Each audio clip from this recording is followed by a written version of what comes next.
नमस्कार। Prabhasakshi news centre पर आप सभी का स्वागत है। ईरान पर हुए हमले का आज पांचवा दिन है और पांचवें दिन भी लड़ाई बदस्तूर जारी है। लगातार ईरान जिस तरीके से प्रतिकार कर रहा है वो दिखा रहा है कि उसने लड़ाई लंबी चलेगी, इसके लिए तैयारी पहले से कर रखी थी।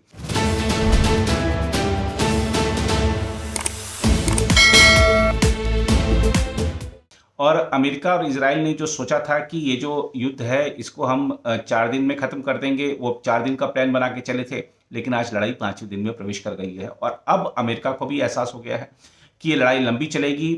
और ये लड़ाई जो लंबी है, पहले ट्रंप ने कहा था कि ये 4-5 हफ्तों तक खींच सकती है और अब अमेरिका कह रहा है कि हम इसको ज़्यादा लंबा खींचने पर भी पूरी तैयारी के साथ मैदान में डटे रहेंगे। हालांकि इजराइल के प्रधानमंत्री बेंजामिन नेतन्याहू ने कहा है कि ऐसा नहीं है कि जो संघर्ष है कोई वर्षों तक चलेगा, हाँ कुछ महीनों तक ये संघर्ष खींच सकता है।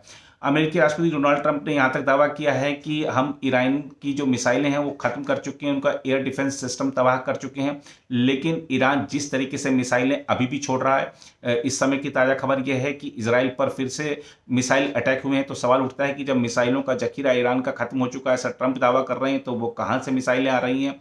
जो यूएई है उसने कहा कि हमारे ऊपर तो ईरान ने लगभग 1000 मिसाइलें और ड्रोन अटैक किए, जिसमें से अधिकांश विफल कर दिए गए। इस तरीके की बातें सामने आ रही हैं और खाड़ी देशों में जिस तरीके से लगातार हमले हो रहे हैं। और इसके अलावा अगर हम देखें, ये जो युद्ध है इसका विस्तार कई पड़ोसी देशों में हो चुका है। लेबनान में इजरायली सेना घुस चुकी है, कई इमारतों को मलबों में तब्दील कर दिया गया है, लगातार विध्वंसक कार्रवाइयां जारी हैं इजरायली सेना की। तो ये साफ दिख रहा है कि न सिर्फ ईरान पर अटैक हो रहा है, बल्कि जो उसके प्रॉक्सीज थे उनको भी अच्छा सबक सिखाया जा रहा है। इस तरीके की बातें सामने आ रही हैं। और अमेरिका क्योंकि ये देख चुका है कि ये जो युद्ध है लंबा खिंच सकता है, तो गोला बारूद कहीं कम ना पड़ जाए, हथियार कहीं कम ना पड़ जाए, इसके लिए आज व्हाइट हाउस में एक अहम बैठक भी हो रही है। डिफेंस प्रोडक्शन जो इंडस्ट्रीज हैं उनके प्रमुखों की बैठक बुलाई गई है, ताकि जो रसद है वो उसकी आपूर्ति समय से हो सके, हथियारों की आपूर्ति समय से हो सके, गोला बारूद की कमी ना हो, क्योंकि संघर्ष लंबा खिंच सकता है, क्योंकि ईरान पूरी तैयारी के साथ बैठा था। और एक चीज और सामने आ रही है कि अब ईरान का सर्वोच्च धार्मिक नेता कौन होगा, अस्थायी प्रबंध कर दिया गया था, लेकिन बताया जा रहा है कि खामनेई के जो बेटे हैं वो इस पद की दौड़ में सबसे आगे हैं।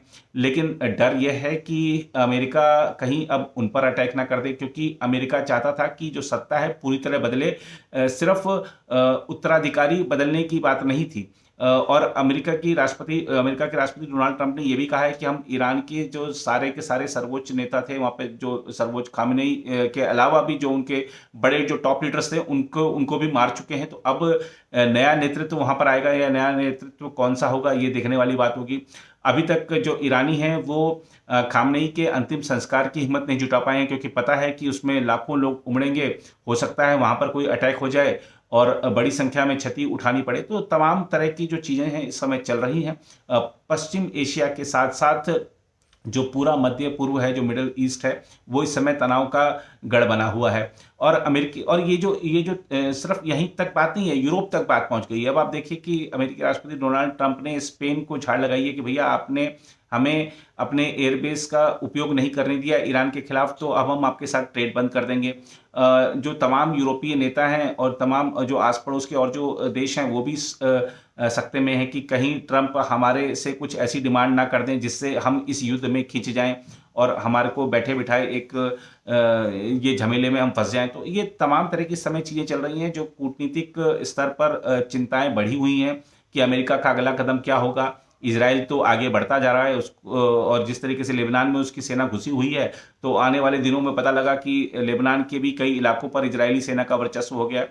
बहुत सारे घटनाक्रम इस समय चल रहे हैं। आइए इस रिपोर्ट के माध्यम से आपको बताते हैं कि 5वें दिन क्या कुछ बड़ा उस पूरे क्षेत्र में हो रहा है। मध्य पूर्व में अमेरिका, इजराइल और ईरान के बीच जारी संघर्ष तेजी से व्यापक क्षेत्रीय संकट का रूप लेता जा रहा है। हाल के दिनों में हुए हमलों, जवाबी कार्रवाइयों और कूटनीतिक तनाव ने पूरे क्षेत्र की सुरक्षा व्यवस्था को प्रभावित कर दिया है। विभिन्न देशों की सैन्य गतिविधियां तेज हो गई हैं और अंतर्राष्ट्रीय राजनीति में भी इस संघर्ष की गूंज सुनाई दे रही है। हम आपको बता दें कि ईरान की जो जवाबी कार्रवाई है वो तेज हो गई है। मिसाइल और ड्रोन हमलों की वजह से खाड़ी क्षेत्र के कई शहरों में धमाकों की आवाज़ें सुनी जा रही हैं। अबू धाबी, दोहा और दुबई जैसे शहरों में भी धमाकों की खबरें सामने आई हैं, जिससे क्षेत्र में दहशत फैल गई। इस दौरान अमेरिका और उसके सहयोगी देशों के दूतावासों और सैन्य ठिकानों की सुरक्षा को लेकर भी चिंता बढ़ गई है। इस संघर्ष के दौरान इजराइल ने लेबनान के पूर्वी हिस्से में एक इमारत पर भी हमला किया, जिसमें कई लोगों के मारे जाने की खबर है। इसके अलावा इजरायली सेना ने लेबनान में कुछ अन्य ठिकानों को भी निशाना बनाया और वहां रहने वाले लोगों को कुछ क्षेत्रों को खाली करने की चेतावनी भी दी। इन कार्रवाइयों से संकेत मिलता है कि संघर्ष का दायरा केवल ईरान तक सीमित नहीं रह गया है, बल्कि पड़ोसी देशों तक फैलने की आशंका भी बढ़ गई है। इस बीच इजराइल के प्रधानमंत्री बेंजामिन नेतन्याहू ने कहा है कि ईरान के खिलाफ चल रहा युद्ध लंबा खिंच सकता है, लेकिन यह वर्षों तक नहीं चलेगा।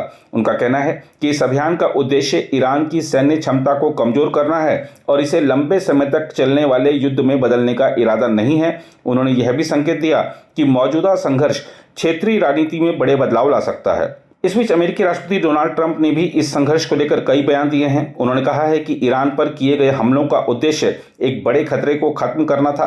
हालांकि उन्होंने यह भी स्वीकार किया कि युद्ध की अवधि के बारे में निश्चित तौर पर कुछ कहना कठिन है।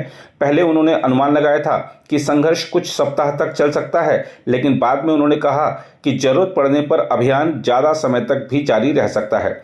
इस युद्ध का असर अमेरिका की सैन्य तैयारियों पर भी पड़ने लगा है। रिपोर्टों के अनुसार हाल के हमलों के कारण अमेरिका के हथियारों और गोला बारूद के भंडार पर दबाव बढ़ गया है।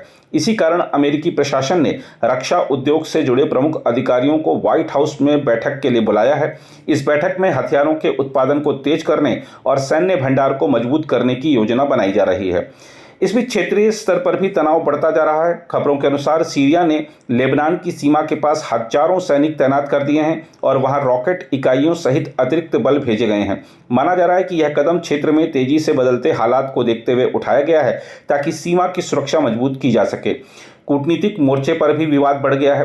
अमेरिकी राष्ट्रपति डोनाल्ड ट्रंप ने स्पेन के साथ व्यापार खत्म करने की चेतावनी दी है। उनका आरोप है कि स्पेन ने ईरान से जुड़े सैन्य अभियानों के लिए अपने कुछ सैन्य अड्डों का उपयोग करने की अनुमति देने से इनकार कर दिया।